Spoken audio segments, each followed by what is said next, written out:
বেসরকারি সংস্থার পাতা পাইপ ফেটে বিপত্তি দেখা দিল দুর্গাপুরে। শনিবার দুর্গাপুর স্টেশন সংলগ্ন বাঁকুড়া মোড়ের কাছে ওই জলের পাইপটা ফেটে ফোয়ারার আকারে জল বেরোতে দেখা যায়। জল বেরোনোর গতি এতটাই প্রবল ছিল যে মুহূর্তেই প্লাবিত হয়ে যায় বাঁকুড়া মোড় সংলগ্ন বিস্তীর্ণ এলাকা। খবর পেয়ে দ্রুত ঘটনাস্থলে পৌঁছয় কোকোভেন থানার পুলিশ। অভিজ্ঞ মিস্ত্রিদের ডেকে পাইপটি মেরামতির ব্যবস্থা করা হয়। জানা গেছে, কোকোভেন থানার অধীন সগরভাঙ্গা এলাকার একটি বেসরকারি স্পঞ্জ আয়রন কারখানার তরফে বসানো হয়েছিল জলের এই পাইপলাইন। দামোদর নদ থেকে সরাসরি মাটির নিচ দিয়ে নিয়ে যাওয়া হয়েছিল সেই পাইপটি। সেই জলই কারখানার কুলিং টাওয়ারে পাঠানো হয়ে থাকে। স্থানীয় বাসিন্দা স্বপন কুমার ঘোষ বলেন, প্রায় 1-1.5 মাস আগেই এই পাইপলাইনে লিকেজ দেখা গিয়েছিল।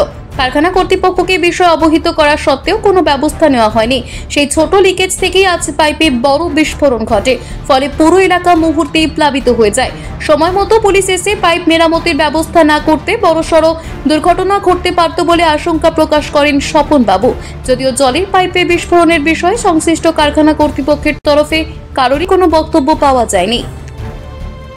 এটা প্রায় 1 মাস ধরে কন্টিনিউ 1 মাস ধরে আপনার এটা লিকেজ করছিল। আমরা সবাইকে জানানো হয়েছে, তাও কোনো কিছু হচ্ছে না। ব্রিজটা পুরো যাচ্ছে তা অবস্থা, তার ভিডিও করে পাঠানো হয়েছে, তাতেও কিছু হচ্ছিল না। আজকে এটা ব্লাস্ট করেছে। ব্লাস্ট করার ফলে প্রচুর পরিমাণে আপনার কী বলবো 10 মানুষ সমান উপরে উঠেছে, জল উঠেছে। চারদিকে জলের ফোয়ারাতে বাচ্চা হ্যান ত্যান, এদিকে পাড়া ভেসে গেছে, এদিকে সব চারদিকে ব্রিজ ভেসে গেছে। হ্যাঁ, লোকের একটা অ্যাক্সিডেন্ট হয়ে যেতে পারে। এখানে সবসময় পাড়ার এলাকার বাচ্চারা রয়েছে, তারা তো আর বুঝবে না। তারা ওখানে হট করে দাঁড়িয়ে তারা আজকে অ্যাক্সিডেন্ট হতে পারতো। এটা বলে আজ কোকোভেন থানার প্রশাসন দেখার পরে সমস্ত চারদিকে খবর দেওয়ার পরে আজকে যেটুকু করছে কোকোভেন থানা থেকে করা হচ্ছে।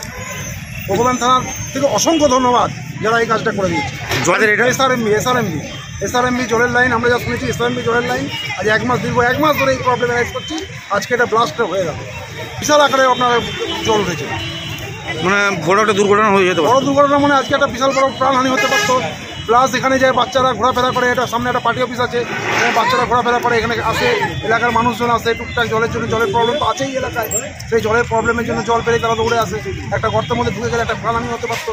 পুরো ফটাং উঠলো ওইখান দিয়ে জলটা, এমন উঠলো কি আমরা ভয় খেয়ে গেলাম কি ঘরে ঢুক যাবে। তারপর আমি তো চিল্লাচ্ছি, কাউকে ফোন কর, জলটাকে কিছু বন্ধ করবে, ব্যবস্থা করবে। কেউ শোনে না, কেউ আনন্দ করছে, কেউ ফুর্তি মারছে। সব ছেলে পিলে বাচ্চাগুলোকে জানো একদম পুরো ভর্তি হয়ে গেল, ঘরে ঢুকে গেল জল। হ্যাঁ, একজনের বাড়ি ওইখানে ঢুকেছে। বাসনপত্র কিছু না বাসনপত্র কিছু হয়নি, ওইখানে গেছে। ক্ষতি কিছু হয়েছে না, ক্ষতি হয়নি, ওই সব ভর্তি হয়ে গেল।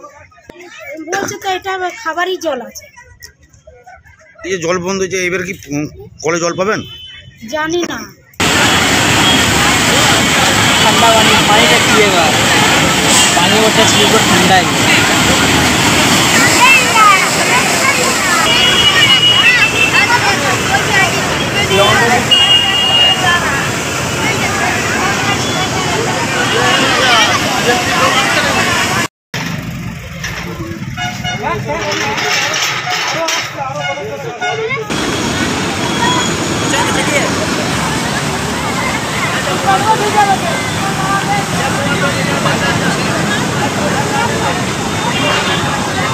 দুর্গাপুর থেকে সনাতন গড়াইয়ের রিপোর্ট, টিভি নিউজ 10।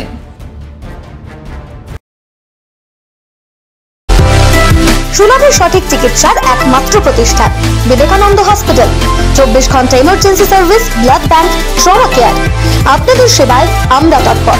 গুণমান ও পরিষেবায় দুর্গাপুর বিধাননগরের ডক্টর জাকির হোসেন এভিনিউর বিবেকানন্দ হসপিটাল শিল্পাঞ্চলের মানুষের মন জয় করেছে।